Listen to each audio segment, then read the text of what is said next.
भारत में हरित क्रांति का जनक डॉक्टर एम.एस. स्वामीनाथन को माना जाता है। एम.एस. स्वामीनाथन का पूरा नाम मोनकाम्बु शामशिवन स्वामीनाथन था। इनका जन्म 7 अगस्त सन 1925 को कुंभकोणम नामक स्थान पर एक समृद्ध व प्रतिष्ठित परिवार में हुआ था। बचपन में ही इनके पिताजी प्रसिद्ध सिविल सर्जन डॉक्टर एम.के. शामशिवन का 12 अक्टूबर सन 1936 को आकस्मिक निधन हो गया,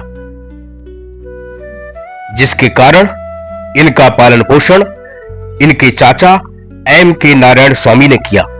एम.के. नारायण स्वामी अंग्रेजी के विद्वान व प्रसिद्ध गांधीवादी विचारधारा के थे। Doctor MS. स्वामीनाथन की प्रारंभिक शिक्षा कुंभकोणम के एक स्कूल में हुई। इसके पश्चात ये उच्च शिक्षा हेतु त्रिवेंद्रम में अपने ताऊ एम.के. नीलकंठ अय्यर, जो उस समय त्रावणकोर प्रदेश के मुख्य सचिव थे, के पास चले गए। यहीं पर रहकर इन्होंने 1944 में प्राणी विज्ञान में बीएससी की परीक्षा उत्तीर्ण की। इसी समय बंगाल में अकाल पड़ा था। Doctor MS. स्वामीनाथन के मस्तिष्क पर बंगाल के सन 1942-43 के पड़े इस अकाल का अमिट प्रभाव पड़ा। उनके दिमाग में भूख से तड़पते लोगों की व्यथा अंकित हो चुकी थी।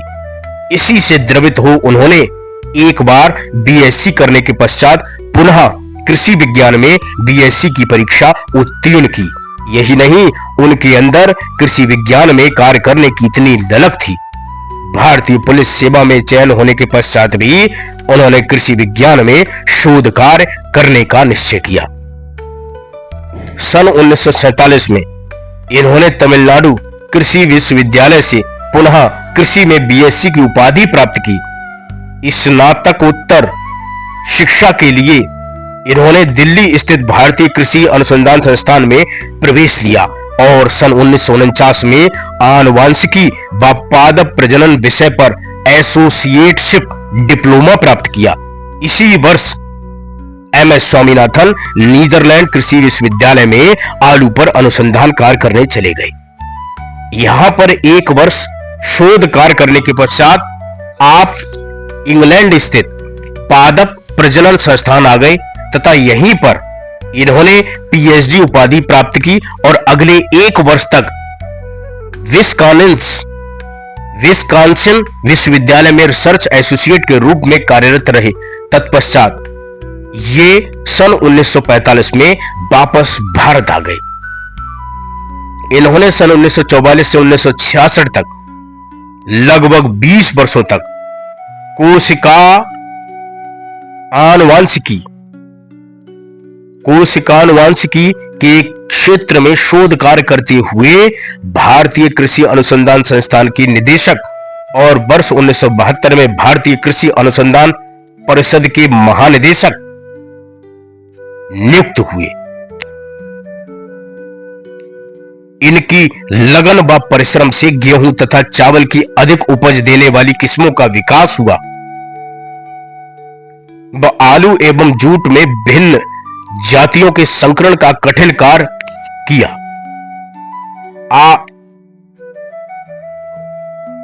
सन 1981 और 88 तक मनीला में अंतरराष्ट्रीय धान अनुसंधान संस्थान में ये कार्यरत रहे। वर्ष 1988 में भारत लौटने पर इन्होंने विभिन्न पुरस्कारों तथा अन्य स्रोतों से प्राप्त धनराशि से एम.एस. स्वामीनाथन रिसर्च फाउंडेशन की स्थापना की। यह संस्थान तमिलनाडु सरकार द्वारा उपलब्ध कराई गई 5 एकड़ जमीन पर स्थित है। आगे चलकर इस फाउंडेशन को ब्लू प्लैनेट प्राइज के रूप में $50,000 की एक मुश्त राशि मिली। यही नहीं, अनेक राष्ट्रीय व अंतर्राष्ट्रीय अनुदान संस्थाओं ने भी शोध योजनाओं के रूप में अभूतपूर्व धनराशि को अनुदान के रूप में प्रदान किया।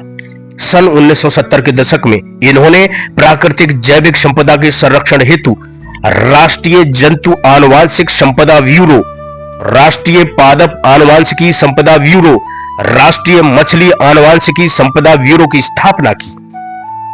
सन 1983 में इन्होंने international undertaking on plant genetic resources IUPGR की स्थापना की।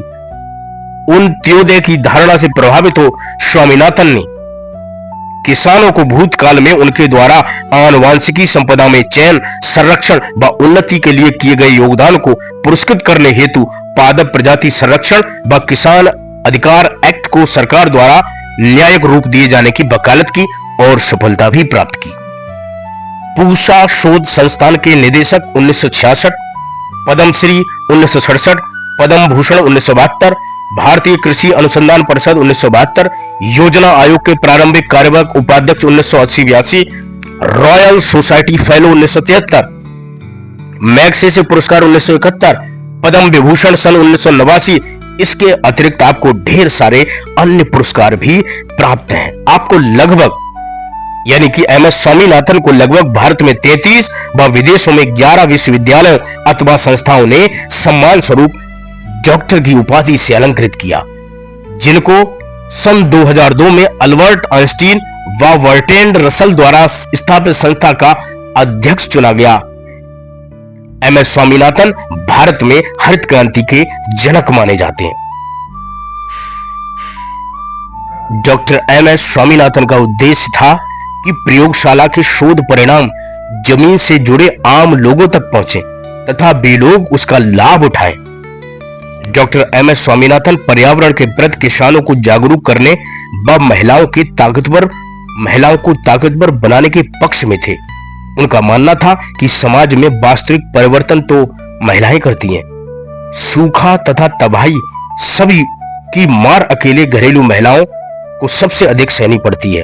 बच्चों की परवरिश पूरी उन्हीं के हाथों में है अतः विज्ञान तथा तकनीकी का प्रचार व प्रसार इनके बीच करने की आवश्यकता है। MS स्वामीनाथन उद्योग, व्यापार व राजनीतिक